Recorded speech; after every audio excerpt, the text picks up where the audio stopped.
Kita bersama tunduk kepala berdoa. Bapa kami di surga. Sementara kami ikut Yesus pada hari ini, masuk ke dalam bilik suci, untuk menemukan cara bagaimana kami bisa memantulkan karakternya yang indah dan mulia itu. Kami mohon tuntunan Roh Suci-Mu. Kami mohon, ya, Bapa, menolong kami mengerti bagaimana bertumbuh dalam kasih karunia dan dalam pengetahuan Yesus Kristus Juru Selamat kami yang ajaib. Kami percaya Engkau bersama kami. Sebab Engkau telah berjanji apabila kami menghampiri tahta-Mu dengan iman, Engkau akan menjawab doa kami. Jadi kami berani datang menghampiri tahta-Mu, melalui nama Yesus, memohon kehadiran-Mu. Amin. Hari ini kita akan berbicara mengenai segitiga pengudusan. Atau, dengan kata lain, 3 cara Tuhan menumbuhkan kehidupan kudus di dalam diri kita. Sekarang kita perlu memahami bahwa saat ini Yesus berada di bait suci surgawi, di dalam bilik suci. Dan Dia sedang mencurahkan jasa penebusannya atau pekerjaannya di dunia.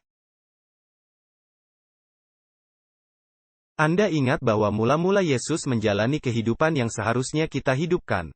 Lalu Yesus mengalami kematian yang seharusnya kita semua alami. Kemudian di bejana pembasuhan Yesus bangkit dari kematian, lalu Dia masuk ke bilik suci di bait suci surgawi, untuk memperhitungkan hidupnya dan kematiannya kepada manusia yang datang kepadanya, yang telah mengakui dosa-dosa mereka, dan bertobat dari dosa, dan bersandar pada jasa Yesus Kristus. Tetapi ini barulah permulaan dari kehidupan Kristen. Menyesali dosa dan mengakui dosa, dan bersandar pada jasa-jasa Yesus. Dan dibaptiskan, semuanya penting. Tetapi hal-hal ini terjadi pada awal kehidupan kekristenan kita. Tapi sesudah itu, setelah kita menerima Yesus Kristus sebagai Juru Selamat dan Tuhan kita perlu bertumbuh di dalam Yesus Kristus. Kita perlu mencerminkan tabiatnya yang suci. Dan pagi ini kita akan belajar ketiga unsur untuk berjalan dalam kekudusan bersama Yesus Kristus. Dan ketiga unsur ini terdapat di dalam bilik suci dari bait suci surgawi. Nah, Anda dapat melihat ilustrasi bait suci menurut urutannya di atas panggung ini. Gambar perkemahannya tidak ada, karena kami tidak cukup panel untuk itu, tapi seharusnya ada gambar perkemahan. Lalu tentu ada mezbah korban, lalu ada bejana pembasuhan. Dan saat kita masuk ke bilik suci dari bait suci, di sana terdapat 3 perabotan. Nah, pintu masuk ke bait suci ada di sebelah timur. Berarti pada waktu kita memasuki bilik suci, kita berjalan dari arah barat ke timur. Dan pada saat kita memandang ke sebelah kiri kita, di dalam bilik suci dari bait suci, yaitu di sebelah selatan, Anda lihat 7 kaki Dian, yang gambarnya terdapat di atas panggung. Lalu waktu kita melewati pintu timur masuk ke bilik suci ke dalam tenda, di sebelah kanan kita, yaitu di sebelah utara, kita lihat meja roti sajian, 12 ketul roti. Dalam 2 tumpukan masing-masing terdiri 6 potong di atas meja yang berlapis emas. Lalu persis di depan kita, yaitu sebelah barat, terlihat mezbah pedupaan, mezbah emas pedupaan, di mana dupa dibakar pagi dan petang, terus-menerus dan tidak berkeputusan di dalam bait suci. Nah, ketiga potong perabotan sesungguhnya menggambarkan rahasia kehidupan suci yang seimbang, yang dikuduskan.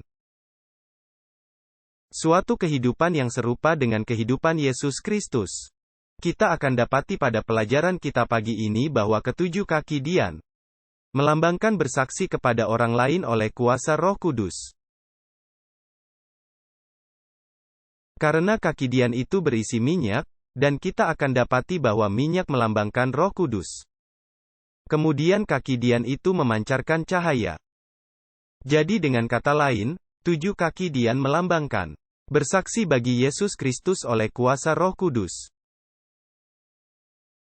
Meja roti sajian melambangkan mengambil bagian. Kehidupan Yesus Kristus melalui mempelajari firman-Nya yang kudus. Karena roti melambangkan firman Tuhan. Dengan kata lain, itu berarti secara rohani memberikan nutrisi diri kita dari Yesus Kristus. Melalui mempelajari firman-Nya yang kudus. Dengan kata lain, meja roti sajian melambangkan belajar firman Tuhan. Dan menjadikan kehidupan Kristus bagian hidup kita melalui belajar Alkitab. Kemudian kita dapati bahwa mezbah pedupaan melambangkan doa. Itu melambangkan kita datang kepada Yesus mempersembahkan pujian kita kepadanya. Mempersembahkan ucapan syukur kita, permohonan kita kepadanya. Dan juga pertobatan kita karena dosa-dosa kita. Jadi mezbah pedupaan melambangkan doa. Jadi sebenarnya di sini ada sebuah segitiga. Anda tahu, dalam mempelajari Alkitab, Tuhan berbicara kepada kita. Dalam doa, kita yang berbicara kepada Tuhan. Dan dengan bersaksi kita berbicara kepada orang lain tentang Tuhan. Maka ketiga perabotan itu menunjukkan kepada kita. Bagaimana kita berbicara dengan Tuhan, bagaimana Tuhan berbicara kepada kita, dan pentingnya menceritakan kepada orang lain mengenai pengalaman kita bersama Yesus Kristus. Nah, pertama-tama kita akan belajar mengenai 7 kaki Dian yang terdapat di sebelah selatan bilik suci dari bait suci. Mula-mula saya mau beritahukan beberapa hal mengenai kaki Dian emas ini. Cabangnya ada 7. Angka 7 melambangkan keutuhan atau sempurna. Itu terbuat dari emas murni. Dan beratnya 1 talenta, kurang lebih sama dengan 120 pound atau 54,4 kilogram. Nah, jika sekarang harganya adalah $1.400 per ons, estimasi kasar, berarti nilainya sekitar $2.688.000. Hanya untuk kaki Dian emas yang ada di dalam bilik suci di bait suci. Alkitab katakan, sumbu-sumbunya harus dipangkas setiap hari oleh imam besar. Dan imam besar harus memastikan selalu cukup minyak agar lampu itu terus menyala. Dengan kata lain, ketujuh kaki Dian tidak pernah padam. Itu senantiasa, terus-menerus memancarkan sinarnya selama-lamanya.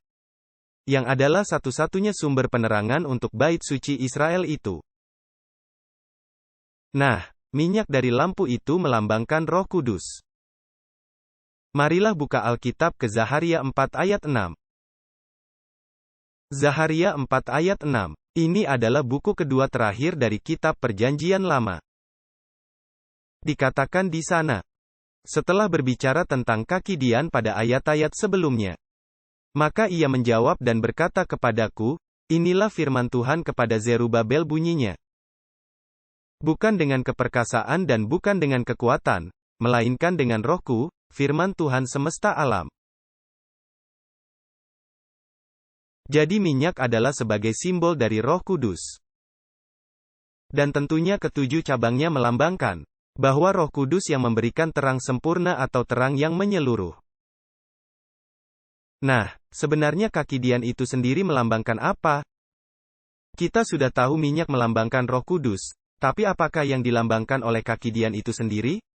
Untuk bisa memahaminya, kita harus ke kitab Wahyu. Jadi marilah kita ke Wahyu pasal 1. Dan saya mau Anda perhatikan bahwa di dalam Wahyu 1, disebutkan terdapat 7 jemaat, yaitu 7 jemaat di Asia Kecil. Wahyu 1 ayat 10-11, dikatakan di sini, dan yang berbicara adalah Yohanes. Pada hari Tuhan aku dikuasai oleh Roh. Dan aku dengar suara nyaring dari belakangku. Seperti bunyi sangkakala, katanya. Aku adalah Alfa dan Omega. Yang awal dan yang akhir. Dan apa yang engkau lihat, tuliskanlah di dalam sebuah kitab. Dan kirimkanlah, sekarang perhatikan. Kirimkanlah kepada ketujuh jemaat yang ada di Asia. Ke Efesus, ke Smyrna, ke Pergamus, ke Tiatira, ke Sardis, ke Philadelphia dan ke Laodikia. Jadi di Asia Kecil ada 7 jemaat. Sekarang, saya mau Anda perhatikan di dalam penglihatan yang diterima Yohanes di Wahyu pasal 1. Disebutkan ada 7 kaki dian. 7 nama jemaat kita baru saja baca, tetapi ada juga 7 kaki dian. Perhatikan Wahyu 1 ayat 12, dikatakan, lalu aku berpaling untuk melihat suara yang berbicara kepadaku. Dan setelah aku berpaling, tampaklah kepadaku apa? Tampaklah kepadaku 7 kaki dian dari emas. Jadi ada 7 jemaat yang disebutkan nama-namanya, dan ada 7 kaki dian emas. Sekarang pertanyaannya adalah, apakah yang dilambangkan oleh ketujuh kaki dian emas itu? Melambangkan apakah itu? Kita tidak perlu menebak-nebak, karena di Wahyu 1 ayat 20 kita temukan penjelasan apa yang dilambangkan oleh 7 kaki dian tersebut. Dikatakan di dalam Wahyu 1 ayat 20. Ketujuh bintang itu ialah malaikat ketujuh jemaat. Dan ketujuh kaki dian yang kamu lihat itu ialah, apa? Yaitu ketujuh jemaat. Jadi apakah yang dilambangkan oleh ketujuh kaki dian itu? Kaki dian itu melambangkan 7 jemaat. Itu merupakan ilustrasi 7 jemaat.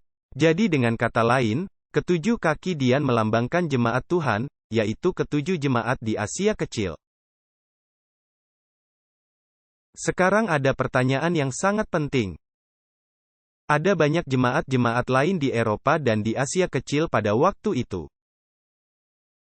Yohanes menulis sekitar tahun 95 sesudah Masehi, ini sudah lama setelah kebangkitan Yesus dan pergi ke surga. Misalnya, di Asia saja terdapat jemaat-jemaat seperti Troya, Easos, Miletus, Kolose, Hierapolis, Magnesia, dan juga di Eropa ada banyak jemaat. Jadi mengapa harus ketujuh jemaat ini, yang dipilih di Asia Kecil?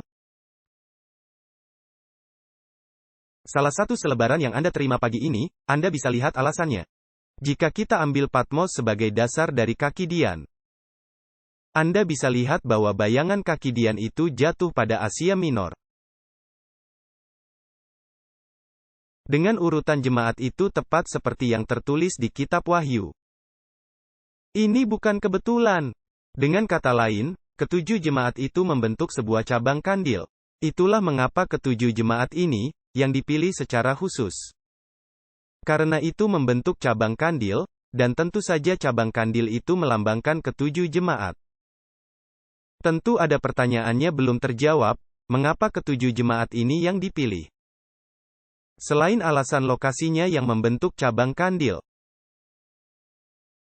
Mengapa 7 secara khusus dipilih? Nah, pertama-tama coba saya bacakan pernyataan dari buku Acts of the Apostles. Ini adalah buku Ellen White, dia mengkomentari kitab Kisah Para Rasul di Alkitab. Halaman 585, di sini dia menjelaskan mengapa 7 jemaat dipilih. Ini yang dikatakan, nama-nama dari ketujuh jemaat itu merupakan simbol dari jemaat. Di periode yang berbeda-beda di era Kristen. Jadi nama-nama itu apa? Simbol dari periode yang berbeda-beda dari era kekristenan. Selanjutnya dikatakan, angka 7 melambangkan kesempurnaan. Dan adalah lambang dari kenyataan bahwa pekabaran itu meluas sampai kepada akhir zaman. Sedangkan simbol yang digunakan untuk menyatakan keadaan jemaat. Pada jangka waktu yang berbeda-beda selama sejarah dunia. Jadi Anda lihat, 7 jemaat menunjukkan 7 periode. 7 melambangkan keseluruhan. Dengan kata lain 7 jemaat mewakili keseluruhan sejarah gereja Kristen. Dari zaman rasul-rasul hingga akhir zaman. Sekarang saya akan baca pernyataan. Biasanya saya tidak bacakan pernyataan penulis ini. Tapi kali ini saya bacakan karena tulisannya sejalan Ellen White. Yaitu Hal Lindsey. Saya tidak sepaham hampir semua yang pernah dia tulis. Tapi untuk hal ini dia benar. Saya baca ini, sebab mungkin Anda berkata, itu kan kata Ellen White. Sebenarnya kebanyakan pelajar Alkitab konservatif meyakini bahwa ketujuh jemaat mewakili ketujuh periode sejarah gereja. Bukan hanya golongan Advent saja, tetapi juga kebanyakan golongan non-Advent. Perhatikan yang dikatakan dalam bukunya, Vanished into Thin Air, halaman 276. Dia katakan, saya yakin, sama dengan para pelajar Alkitab lainnya, bahwa ketujuh surat-surat ini bukan saja ditulis untuk ketujuh jemaat dengan masalah literal, tetapi itu juga mempunyai aplikasi nubuatan pada sejarah gereja.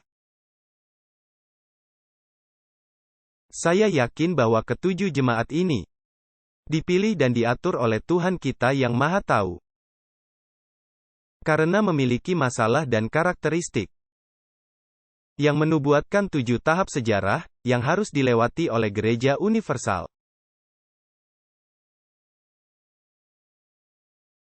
Jadi jelas sekali, 7 dipilih karena itu melambangkan keseluruhan. Ketujuh jemaat ini dipilih karena ini menggambarkan keseluruhan sejarah jemaat Kristen. Dan alasan mengapa ada 7 jemaat ini di Asia Minor adalah karena membentuk cabang kandil. Dan cabang kandil itu mewakili ketujuh jemaat. Sekarang, mari kita rangkum semua simbol-simbol itu. Kandil itu melambangkan apa? Jemaat sepanjang sejarah. Nah, apa yang diperlukan agar kandil itu bisa memancarkan sinarnya? Harus ada minyak di dalam kandil itu, agar bisa bercahaya. Coba saya tanya, apa yang dibutuhkan gereja dalam semua tahap sejarahnya agar bisa memancarkan terang? Diperlukan kehadiran apa? Diperlukan kehadiran Roh Kudus Tuhan, agar bisa memberikan terang kepada dunia dalam semua tahapan sejarah gereja. Sekarang, mari kita perhatikan bagaimana Alkitab menggambarkan Yesus di dalam ilustrasi ini. Mari bersama saya ke Wahyu 1 ayat 13. Anda lihat, minyak itu tidak secara otomatis berada di dalam lampu itu. Dengan kata lain bukan berosmosis secara ajaib, lalu minyak itu berada di sana. Tidak, imam besar harus berada di bilik suci. Dan dia harus senantiasa mengisi lampu dengan minyak. Perhatikan Wahyu 1 ayat 13. Dikatakan, dan di tengah-tengah kaki Dian itu. Apa yang dilambangkan oleh ketujuh kaki Dian itu? Ketujuh jemaat. Dan ketujuh jemaat itu melambangkan apa? Sejarah gereja. Kapan? Sepanjang sejarah gereja. Mulai zaman rasul-rasul hingga akhir zaman. Dan di tengah-tengah kaki Dian itu ada seorang serupa anak manusia, berpakaian jubah yang panjangnya sampai di kaki, dan dadanya berlilitkan ikat pinggang dari emas. Nah, ini deskripsi menarik. Menurut ayat ini, dia mengenakan jubah panjang sampai kaki. Dan dia juga mengenakan ikat pinggang emas di dadanya. Nah, jika kita kembali ke Keluaran 28 ayat 4, saya tidak akan membacakan ayat itu, tapi mungkin Anda mau mencatatnya. Keluaran 28 ayat 4 beritahukan kepada kita bahwa ini adalah pakaian seorang imam besar. Dengan kata lain, Yesus sedang berjalan di antara ketujuh kaki Dian sebagai imam besar.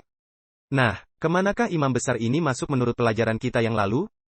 Dia masuk kemana? Dia masuk ke bilik maha suci, benarkah? Bukan, dia masuk kemana? Dia masuk ke bilik suci. Untuk menjadi perantara bagi umatnya. Tetapi sekarang kita lihat, bahwa dia ke sana juga untuk alasan yang lain. Imam besar adalah Yesus Kristus. Dan Yesus berjalan di antara ketujuh kaki Dian. Mengapa Yesus berjalan di antara ketujuh kaki Dian? Karena dia mau memastikan agar kaki Dian ini cukup minyak supaya bisa memancarkan terang. Bahkan, coba kita perhatikan, mari kita kembali ke Imamat 24 ayat 1-4. Untuk melihat apa peranan imam besar di bilik suci dari bait suci. Setidaknya, salah satu peranannya dalam bilik suci dari bait suci. Imamat 24 ayat 1-4. Coba saya tanya, apa jabatan Harun? Apa fungsi Harun? Harun adalah imam besar dan ayat ini berbicara mengenai Harun. Perhatikan apa yang dikatakan dalam Imamat 24 ayat 1. Tuhan berfirman kepada Musa, perintahkanlah kepada orang Israel, supaya mereka membawa kepadamu minyak zaitun tumbuk yang murni untuk lampu penerangan. Supaya lampu, bagaimana? Dapat tetap menyala. Jadi mereka harus membawa minyak agar lampu itu bisa menyala terus-menerus dan tidak pernah padam. Dikatakan selanjutnya, sekarang perhatikan ini dilakukan di mana? Di manakah Harun lakukan tugas ini? Dikatakan, di sebelah luar. Apa? Tabir tabut kesaksian. Dengan kata lain, di depan tabir yang memisahkan bilik suci dan bilik maha suci. Ini dilakukan di bilik yang mana? Ini dilakukan di bilik suci dari bait suci, karena di sanalah kaki Dian itu berada. Maka dikatakan di ayat 3, di sebelah luar tabir tabut kesaksian. Di dalam kemah pertemuan. Sekarang perhatikan, Harun yang bertanggung jawab hal itu. Dari petang sampai pagi. Di hadapan Tuhan. Bagaimana? Terus-menerus. Ini harus menjadi ketetapan selamanya bagimu turun-temurun. Dialah yang bertanggung jawab terus-menerus atas. Apa? Atas lampu yang berada di kandil emas murni yang ada di hadapan Tuhan. Apa peranan Harun imam besar dengan berjalan di antara kaki Dian?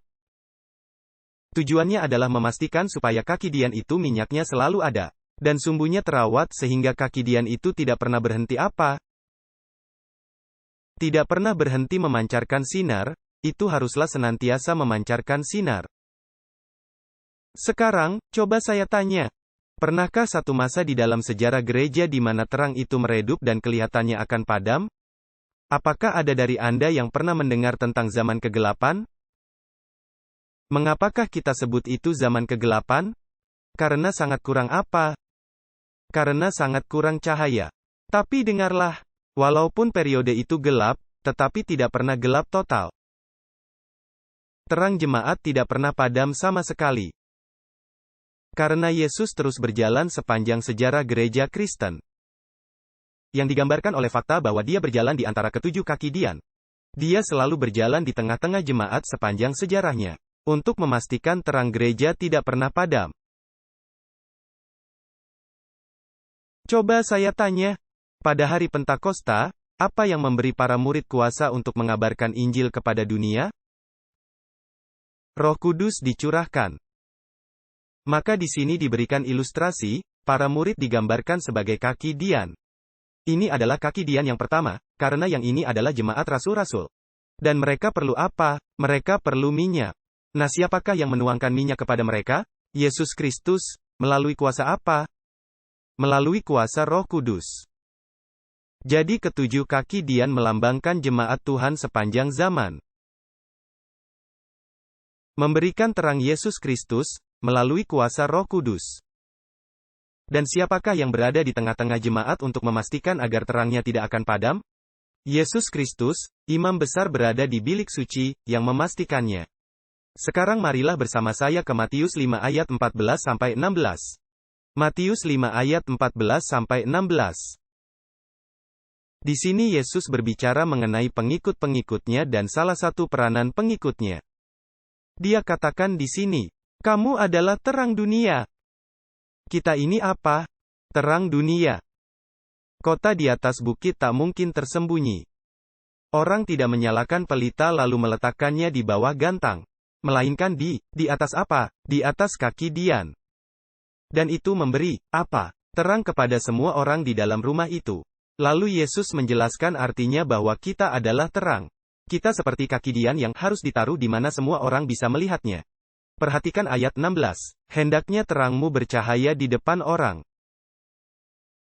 Supaya perbuatan baikmu dilihat orang. Dan memuliakan Bapamu yang di sorga. Saudara-saudara, siapapun yang memiliki Roh Kudus di dalam hidupnya akan memancarkan terang kepada dunia.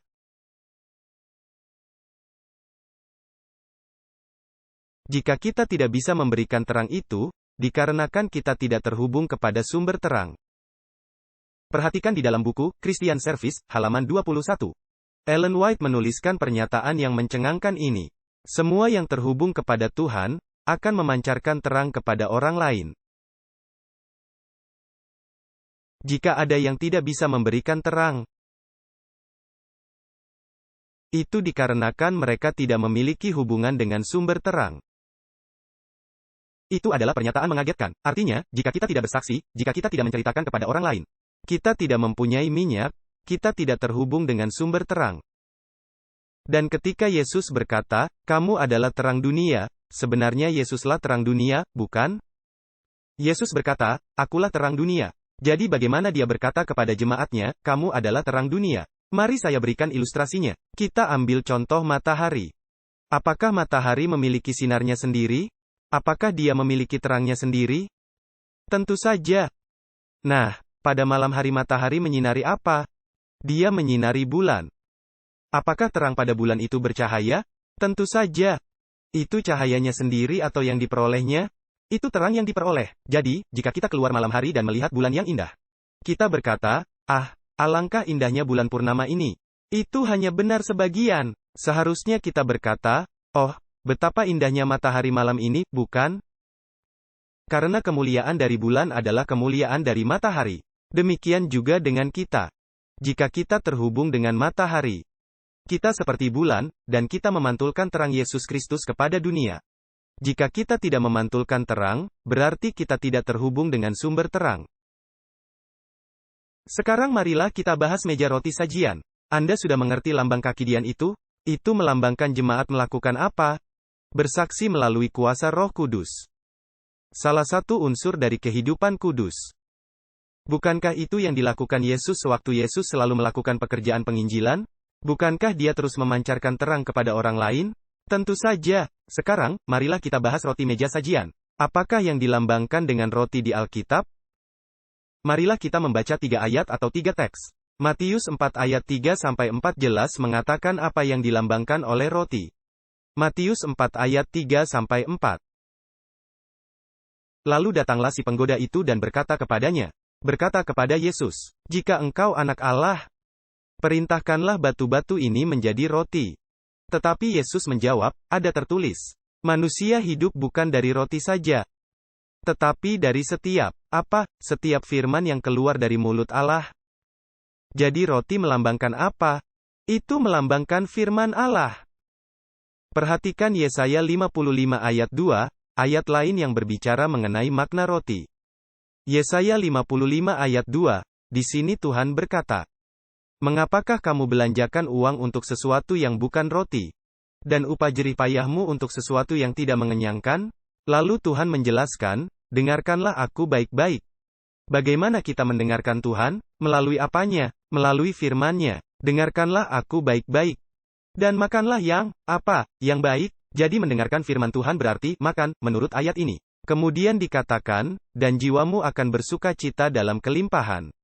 Perhatikan juga pasal yang sama, Yesaya 55 ayat 10-11, dikatakan di sana. Sebab seperti hujan dan salju turun dari langit, dan tidak kembali ke situ, melainkan mengairi bumi, membuatnya memberikan hasil dan bertunas, agar memberikan benih kepada penabur, dan roti kepada orang yang mau makan. Demikianlah firmanku yang keluar dari mulutku. Perhatikan bahwa roti dibandingkan dengan apa? Dengan firman Tuhan. Ia tidak akan kembali kepadaku dengan sia-sia, tetapi ia akan melaksanakan apa yang kukehendaki, dan akan berhasil dalam apa yang kusuruhkan kepadanya. Jadi, roti sajian melambangkan firman Tuhan. Nah, mari kita baca ayat yang menerangkan tentang roti sajian. Marilah kita ke Imamat 24 ayat 6-8, ini membahas mengenai roti sajian. Dikatakan di sana, engkau harus mengaturnya menjadi 2 susun, 6 buah sesusun. Dengan kata lain, ada berapa ketul roti di atas meja roti sajian? Ada 12 ketul. Apakah cukup roti itu untuk semua umat Allah? 12 adalah simbol umat Allah yang kita pelajari semalam, bukan? Jadi apakah ada cukup roti untuk semua orang? Tentu saja, untuk seluruh Israel. Dikatakan, engkau mengaturnya 2 susun, 6 buah sesusun. Di atas meja dari emas murni itu, di hadapan Tuhan. Dan engkau harus meletakkan, sekarang perhatikan ini, kemenyan wangi murni pada setiap susun. Agar kemenyan wangi itu ada pada roti itu sebagai peringatan, yakni suatu persembahan api-apian bagi Tuhan. Sekarang perhatikan kapan roti baru diletakkan di sana. Dikatakan di ayat 8, setiap hari Sabat. Ia harus mengaturnya di hadapan Tuhan, terus-menerus. Yang diambil dari umat Israel berdasarkan perjanjian yang kekal. Sekarang marilah kita perhatikan beberapa detail dari bacaan ini. Dan juga beberapa detail lain yang ditemukan di ayat-ayat lain di Alkitab. Pertama-tama, roti itu berada di sana setiap hari, bukan? Roti itu diganti pada hari Sabat, tetapi roti itu setiap hari ada di sana. Dan kapankah roti itu ditaruh di atas meja? Roti yang baru itu, kapankah ditaruh di sana? Pada hari Sabat. Coba saya tanya, kapankah Anda memperoleh roti baru? Sekarang ini Anda memperolehnya. pada hari Sabat. Itulah sebabnya mengapa roti itu diganti pada hari Sabat Tuhan yang kudus. Perhatikan juga bahwa kemenyan diletakkan di atas roti. Kemenyan melambangkan doa untuk mendapatkan jasa-jasa Yesus Kristus. Itu nanti bila kita pelajari mezbah. Apakah kita boleh makan firman Tuhan tanpa doa? Tentu saja tidak. Doa, atau kemenyan wangi ada di atas roti. Jadi itu berkaitan dengan roti. Juga, saya berikan ayat rujukannya, Imamat 2 ayat 5 dikatakan bahwa roti itu haruslah tak beragi. Ragi melambangkan apa? Ragi melambangkan dosa. Coba saya tanya, apakah Alkitab bebas dari dosa? Tentu saja, Alkitab itu bebas dari dosa. Apakah Alkitab menegur dosa? Apakah Alkitab menegur kegelapan? Tentu saja, karena Alkitab itu suci. Alkitab tidak tercemar oleh dosa. Itu menyatakan kebenaran, dan itulah sebabnya roti itu harus tidak beragi. Lebih jauh, Alkitab katakan roti ini harus digarami. Imamat 2 ayat 13 berkata bahwa roti sajian harus bergaram. Kita tahu garam mempunyai beberapa fungsi. Pertama, untuk menyedapkan. Coba saya tanya, apakah Alkitab membuat hidup kita menjadi sedap? Oh, tentu saja. Garam juga mengawetkan. Apakah Alkitab memelihara kita dari kerusakan? Tentu saja. Dan garam juga memurnikan dan membersihkan, bukan? Apakah Alkitab memurnikan dan membersihkan? Tentu saja. Jadi, meja roti sajian melambangkan firman Tuhan yang kudus. Tidak tercemar oleh pendapat manusia, dosa manusia. Digarami sebab memberi rasa dalam hidup kita, membersihkan hidup kita, membuat hidup kita tidak hambar. Setiap Sabat roti baru disajikan, itu sebabnya kita ke gereja pada hari Sabat. Sayangnya, ada orang-orang yang lebih menyukai makanan jenis lain. Anda ingat di Yohanes pasal 6. Marilah kita ke Yohanes pasal 6. Alkitab katakan bahwa banyak orang yang mengikuti Yesus karena mujizat yang dilakukannya. Jika kita baca Yohanes 6, banyak orang mengikuti Yesus karena 3 alasan utama. Nomor 1, mereka mengikuti dia karena menyukai mujizat-mujizatnya. Nomor 2, mereka mengikuti dia karena dapat makan siang gratis. Dengan kata lain demi karena roti dan ikannya. Dan yang ketiga, mereka berharap Yesus akan mendirikan kerajaannya di dunia di sini. Dengan kata lain mereka punya aspirasi politik. Mereka punya aspirasi materi. Dan mereka menyukai sensasi dan tanda mujizat. Marilah kita baca Yohanes 6 ayat 1-2, dikatakan. Sesudah itu Yesus berangkat ke seberang Danau Galilea, yaitu Danau Tiberias. Nah, perhatikan ini, orang banyak berbondong-bondong mengikuti dia. Mengapa? Karena mereka melihat mujizat-mujizat yang dilakukan terhadap orang-orang sakit. Inikah alasan yang benar mengikuti Yesus? Yah, Anda tahu, orang-orang ke gereja yang ada banyak tanda-tanda dan mujizat. Ada yang melompat-lompat, dan bahasa roh, dan segala macamnya. Tapi kalau sudah soal khotbah firman Allah, itu jadi hal yang berbeda. Nanti kita lihat. Sekarang mari ke ayat 14. Lihat, mereka terpesona dengan mujizat-mujizat Yesus. Ketika orang-orang itu melihat mujizat yang diadakannya. Karena dia telah beri makan 5.000 orang dengan 5 roti dan 2 ikan, apa yang mereka katakan? Mereka berkata, dia ini adalah benar-benar. Apa, nabi yang datang ke dalam dunia? Lihatlah, mereka berkata, ini adalah nabi, karena tanda-tanda dan mujizat. Dia telah memberi makan 5.000 orang dengan 5 potong roti dan 2 ikan. Orang ini pastilah cocok menjadi raja yang hebat. Tetapi kemudian Yesus mulai berkhotbah. Perhatikan Yohanes 6 ayat 53-56, Yesus mengucapkan kata-kata yang revolusioner. Maka kata Yesus kepada mereka, aku sesungguhnya berkata kepadamu. Jikalau kamu tidak makan daging anak manusia dan minum darahnya, kamu tidak mempunyai hidup di dalam dirimu. Barang siapa makan dagingku dan minum darahku, ia mempunyai hidup yang kekal. Dan aku akan bangkitkan dia pada akhir zaman. Sebab dagingku adalah benar-benar makanan. Dan darahku adalah benar-benar minuman. Barang siapa makan dagingku dan minum darahku, ia tinggal di dalam aku dan aku di dalam dia. Dan ketika orang-orang mendengar Yesus berkata demikian, mereka bilang, wah, orang ini mengajarkan kanibalisme. Mana bisa orang makan dagingnya dan minum darahnya? Dan Yesus menjelaskan apa yang dimaksudnya. Perhatikan Yohanes 6 ayat 63. Apa yang dikatakannya adalah kita makan daging dan minum darah Yesus melalui mempelajari firman-Nya yang suci. Dengan kata lain, bukan memakan Yesus secara harfiah seperti ajaran gereja Roma Katolik. Bahwa saat misa, Anda benar-benar makan daging dan minum darah Yesus. Walaupun tampaknya seperti roti dan tampaknya seperti air anggur, itu tetap adalah daging dan darah Yesus. Itu bukanlah yang Yesus katakan. Perhatikan di Yohanes 6 ayat 63, Yesus jelaskan yang bukan dia maksudkan, dan yang dia maksudkan. Dia katakan di sini, rohlah yang memberi hidup, daging sama sekali tidak berguna. Dengan kata lain, jika roh yang memberi hidup, maka dagingku tidak berguna sama sekali. Lalu dia menjelaskan, firman yang kukatakan kepadamu adalah roh dan hidup. Jadi apa maksudnya makan daging dan minum darah Yesus? Artinya mendengarkan apanya? Mendengarkan firman-Nya. Perkataan-perkataan yang kukatakan kepadamu adalah roh dan hidup. Dan tahukah Anda, ketika Yesus berkata demikian, hampir semua orang banyak yang hadir itu pergi meninggalkan dan berkata, kita menyukai mujizat, dan mau punya seorang raja di dunia. Dan kami suka jika dapat hal materi, tapi kalau mengikuti ucapan orang ini, tidak tertarik. Jadi dikatakan dalam Yohanes 6 ayat 66. Ini hanya kebetulan, tapi Anda akan selalu teringat ayat ini. Dikatakan dalam Yohanes 6 ayat 66. Sejak waktu itu banyak murid-muridnya mengundurkan diri dan tidak lagi mengikut dia. Tapi Anda tahu Petrus kan? Walaupun dia terbukti sering menempatkan lidahnya di persneling 4, sebelum menempatkan otaknya di persneling 1. Tapi dia bisa menangkap maksud yang diajarkan oleh Yesus. Sebab Yesus berkata kepada murid-muridnya, apakah kamu mau pergi juga? Mari perhatikan Yohanes 6, mulai ayat 67. Maka kata Yesus kepada ke-12 muridnya, apakah kamu mau pergi juga? Jawab Simon Petrus kepadanya, Tuhan, kepada siapakah kami akan pergi? Perkataanmu adalah, apa? Perkataan hidup yang kekal? Apakah Petrus mengerti apa artinya makan daging dan minum darah Yesus? Dia berkata, ya, perkataanmu adalah perkataan hidup yang kekal.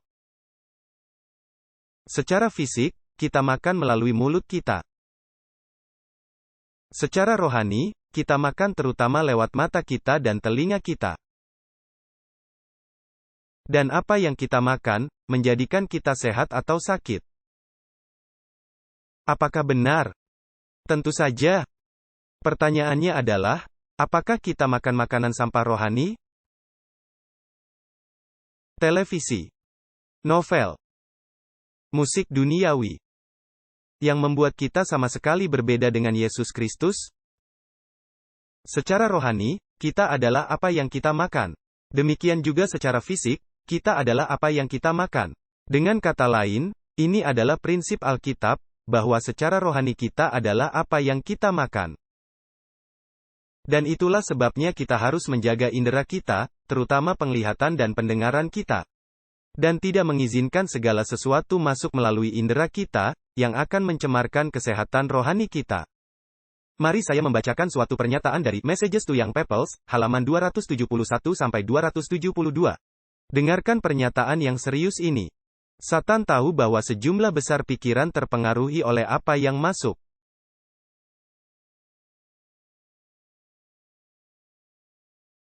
Dia berupaya untuk membawa mereka baik yang muda maupun dewasa. Untuk membaca buku-buku cerita, dongeng-dongeng, dan karangan tulisan lainnya. Dan saya rasa dia akan tambahkan pergi nonton show. Dia menambahkan menonton acara tertentu di televisi. Dia menambahkan musik dan banyak hal lainnya juga. Yang pada waktu itu hal-hal ini belum ada. Seperti iPod yang bisa diisi musik-musik dan lain-lain. Dia lanjutkan, para pembaca tulisan-tulisan semacam itu menjadikan mereka tidak layak untuk tugas yang ada di hadapan mereka. Mereka hidup dalam dunia hayalan. Dan tidak mempunyai keinginan untuk menyelidiki Alkitab. Untuk memakan mana sorgawi. Pikiran yang perlu dikuatkan malah menjadi lemah. Dan kehilangan kekuatannya untuk mempelajari kebenaran agung. Yang berkaitan dengan tugas dan pekerjaan Kristus. Kebenaran-kebenaran yang membentengi pikiran. Membangkitkan imajinasi, dan menyalakan keinginan yang kuat. Untuk menang sebagaimana Kristus telah menang. Coba saya tanya, jika kita telah membiasakan seorang anak untuk makan kue, dan tart, dan es krim. Dan itulah yang menjadi makanan sehari-hari anak itu. Lalu suatu hari kita datang dan membawa semangkuk es krim. Butter pecan. Dan ada sekantung wortel, lalu katakan kepada anak itu, pilihlah yang mana yang kamu mau. Anak itu akan berkata, berikan wortelnya kepada saya. Tidak mungkin. Anak itu akan berkata, berikan es krimnya kepadaku, kenapa? Karena itulah yang dibiasakan secara fisik. Hal rohani juga demikian. Secara rohani kita terdiri dari apa yang kita masukkan. Dan bila kita melatih diri kita sendiri memakan makanan sampah secara rohani, maka hal-hal itulah kita akan selalu ketagihan. Tapi Tuhan mau yang kita lakukan adalah Dia mau agar kita merenungkan Yesus Kristus, seperti yang tertulis di firman-Nya. Agar kita bisa mendapat nutrisi rohani, dan Yesus bisa menjadi bagian kita, melalui belajar firman-Nya yang suci. Tahukah Anda, bila mana kita memandang Yesus melalui firman-Nya, suatu proses perubahan rohani akan terjadi. Marilah bersama saya buka kitab 2 Korintus 3 ayat 18. 2 Korintus 3 ayat 18. Di sini, Rasul Paulus berikan salah satu kunci rahasia untuk kehidupan yang disucikan dan kudus. Unsur yang pertama tentunya adalah menerima Roh Kudus, supaya kita bisa membagikan kehidupan Yesus kepada dunia, dan ajarannya kepada dunia. Yang kedua adalah meja roti sajian. Nah, perhatikan 2 Korintus 3 ayat 18. Tetapi kita semua, dengan wajah yang tidak terselubung seakan melihat ke cermin. Kemuliaan Tuhan. Apa yang kita pandang? Kita memandang kemuliaan Tuhan. Apa yang terjadi bila kita memandang kemuliaan Tuhan? Dikatakan, dan kita diubahkan menjadi serupa dengan gambarnya dari kemuliaan kepada kemuliaan, yang dari Roh Tuhan. Apa yang terjadi jika kita terus memandang Yesus? Kita menjadi apa? Kita menjadi berubah. Jika Anda tidak percaya bahwa apa yang Anda tonton bisa merubah Anda, saya akan beri contoh. Ketika saya mengajar di Amerika Selatan, suatu malam minggu, mereka memutuskan untuk menayangkan film ini. Saya tidak tahu mengapa mereka melakukan ini di sekolah kita, tapi itu adalah film Bruce Lee. Dan Anda tahu, film-film Bruce Lee itu penuh menendang kanan kiri, Anda tahu kan? Sesudah tayangan film itu, Anda akan menyangka Anda sedang berada di tempat latihan karate. Karena semua anak-anak keluar dan mereka. Coba saya tanya, dari mana mereka belajar melakukan itu? Mereka belajar itu dari apa yang mereka lihat dan yang mereka dengar.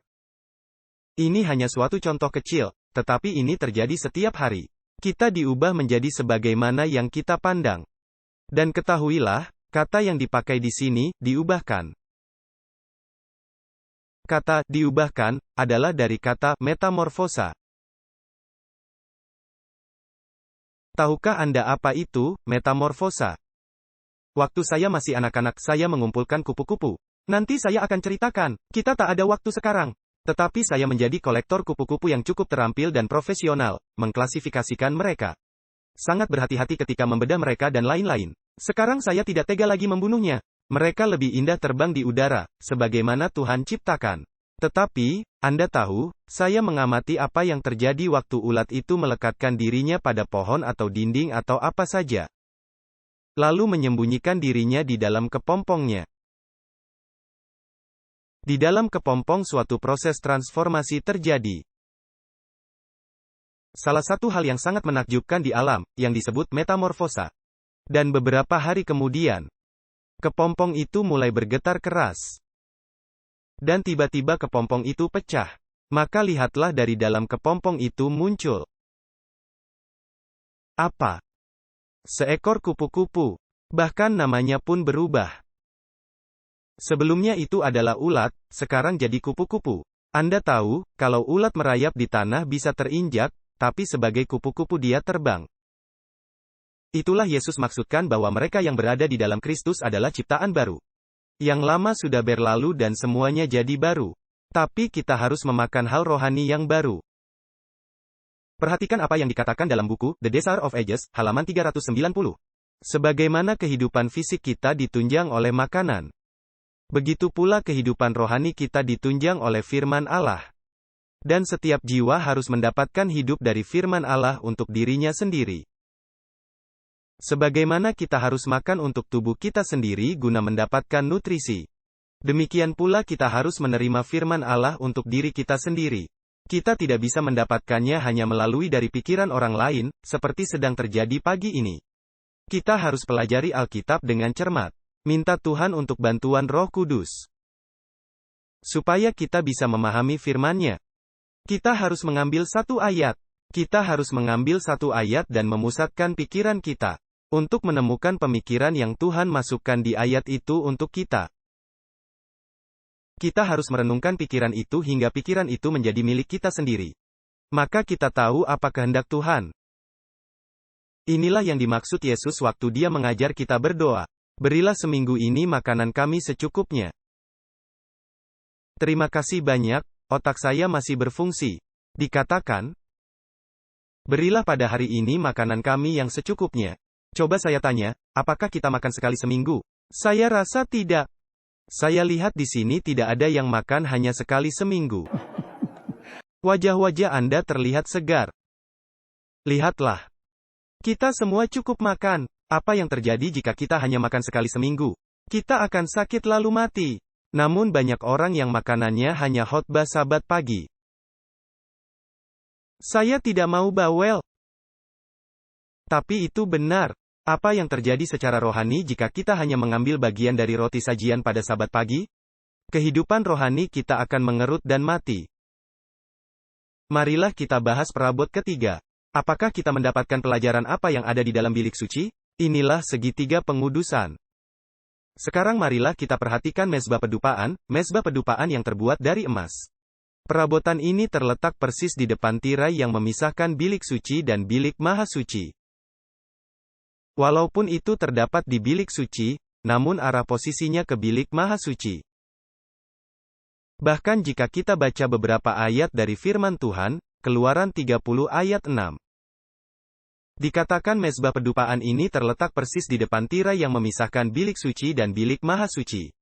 Lihatlah apa yang terjadi bila kemenyan ini ditaruh di atas mezbah dengan api.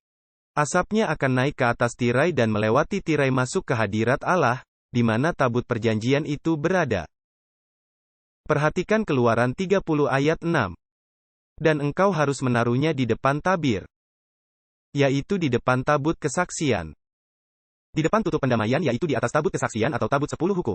Di mana aku bertemu engkau? Perhatikanlah posisinya dikatakan tirai yang mengarah ke bilik maha suci. Di balik tirai di mana terdapat tutup pendamaian dan aku bertemu engkau di sana. Dengan kata lain, walaupun itu berada di bilik suci, tapi posisinya mengarah ke bilik maha suci. Mungkin itulah sebabnya di dalam kitab Ibrani, mezbah pedupaan ditempatkan di dalam bilik maha suci. Perhatikan misalnya Ibrani 9 ayat 2-4. Dikatakan, sebab telah dipersiapkan suatu kemah. Bagian pertama di mana terdapat kaki dian. Meja dengan roti sajian yang disebut bait kudus. Nah, perhatikan, dan di belakang tirai yang kedua, adalah bagian dari kemah yang disebut tempat yang maha kudus. Apa katanya, di mana terdapat ukupan emas, dan apalagi, tabut perjanjian?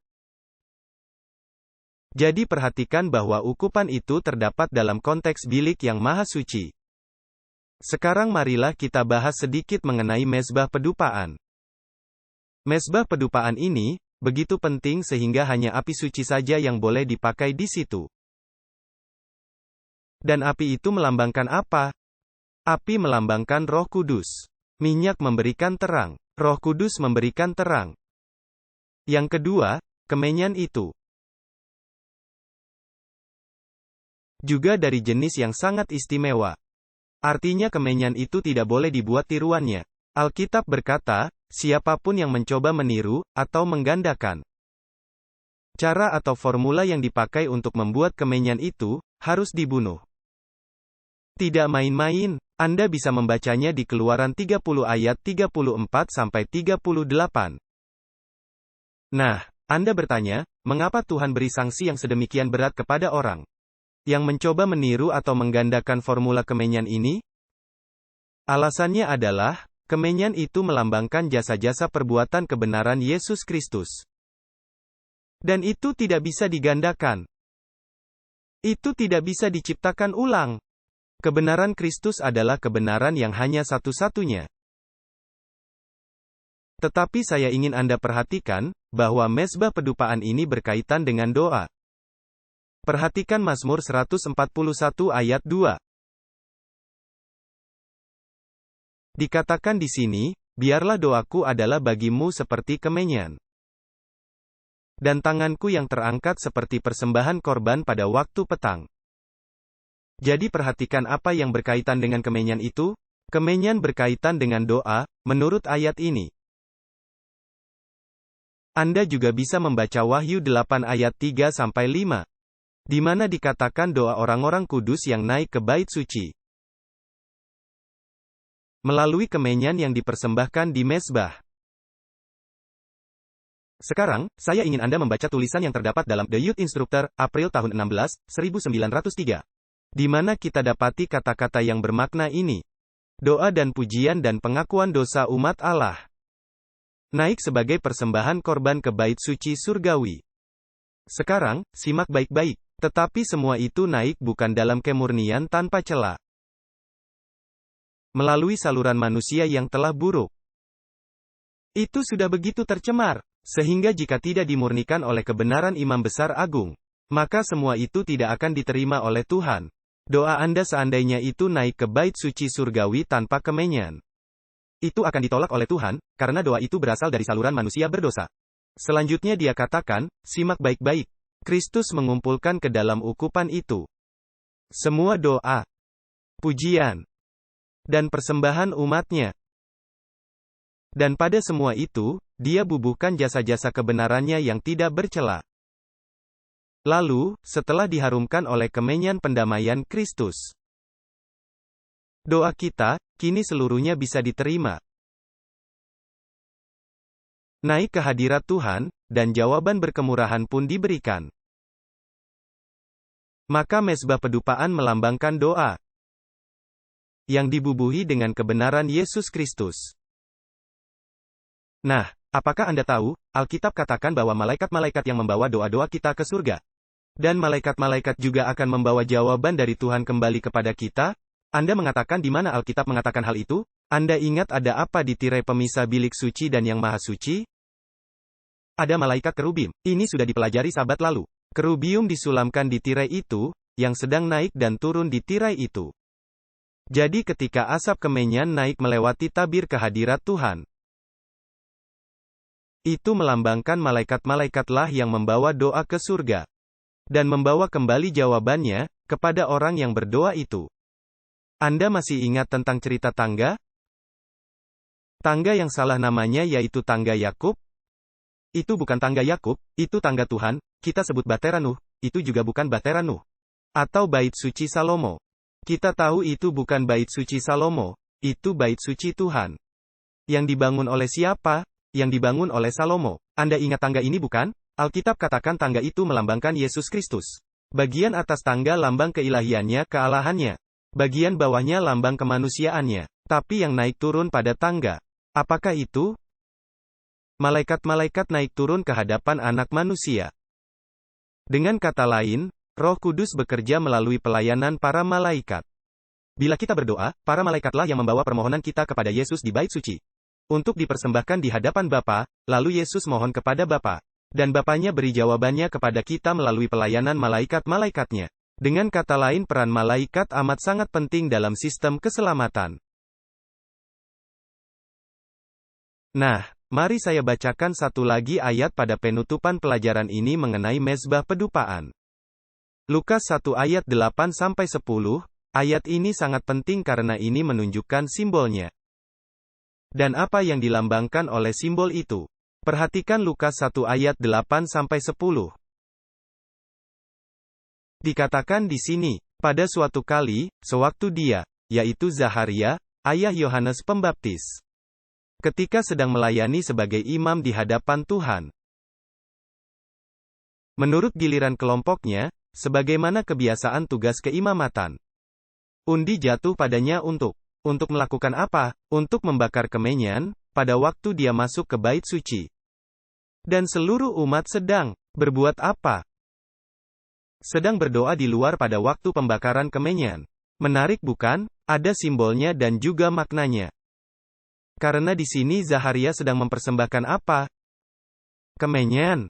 Lalu apa yang dilakukan orang-orang di luar sementara asap kemenyan itu naik? Mereka sedang apa? Berdoa. Jadi dengan kata lain, mezbah pedupaan melambangkan pujian kita, dan ucapan syukur kita.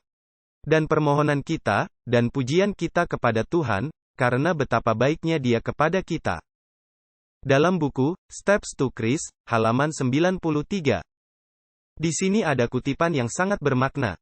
Doa adalah membuka hati kepada Tuhan seperti kepada seorang sahabat.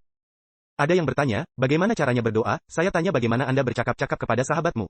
Seperti itulah Anda berdoa. Doa adalah membuka hati kepada Tuhan seperti kepada seorang sahabat. Bukan berarti bahwa hal ini diperlukan untuk memberitahukan siapa diri kita kepada Allah. Tetapi untuk memampukan kita menerima Dia. Doa tidak membawa Tuhan turun kepada kita. Tetapi membawa kita naik kepadanya. Kita sangat kenal ayat pendek 1 Tesalonika 5 ayat 17 ketika Rasul Paulus berkata, "Berdoalah senantiasa." Jadi pertanyaan saya adalah ini, apakah rahasia kehidupan rohani yang kudus dan seimbang? Rahasianya adalah berada di bilik suci bersama Yesus Kristus. Nomor 1. Menerima minyak dari Roh Kudus-Nya untuk memberikan terangnya kepada dunia. Nomor 2. Menjadikan kehidupan kita seperti Yesus Kristus dengan mempelajari firman-Nya yang kudus. Nomor 3. Berdoa kepada Tuhan secara teratur disertai dengan pujian, ucapan syukur, penyesalan dan permohonan kita. Dan bila mana ketiga unsur ini berada dalam keseimbangan yang sempurna, yang satu tidak lebih banyak daripada yang lainnya, maka kita akan memiliki kehidupan rohani seimbang. Dan kita berada di bilik suci bersama Yesus Kristus, Juru Selamat dan Tuhan kita.